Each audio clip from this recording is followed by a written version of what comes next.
નમસ્તે મિત્રો, આજે હું તમારી સાથે એકદમ હેલ્ધી અને એકદમ ટેસ્ટી પોષક તત્વોથી ભરપૂર એવું બનાના પુડિંગની રેસીપી શેર કરીશ। તો ચાલો રેસીપી શરૂ કરીએ।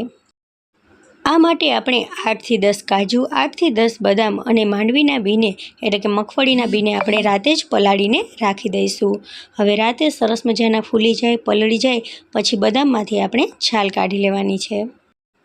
હવે એક બાઉલમાં આપણે આ બધી વસ્તુઓ નાખી દેવાની છે। અહીંયા બદામમાંથી મેં છાલ કાઢીને રાખી દીધી છે।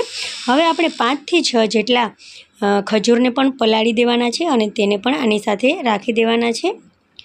હવે આપણે તેમાં નાખીશું કેળું। તો કેળું આપણે જેટલું નાખવું હોય તેટલું નાખી શકાય, પણ સાથે સાથે આપણે કાળા મરીનો ભૂકો, એલચીનો પાવડર અડધી ચમચી અને થોડુંક મધ પણ નાખી દઈશું।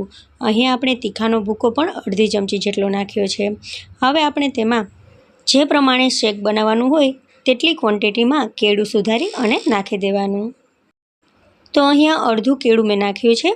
હવે આ બધી વસ્તુઓમાં આપણે અડધો ગ્લાસ જેટલું દૂધ નાખી દઈશું અને તેને મિક્સી જારમાં એકદમ સરસ રીતે પીસી લઈશું।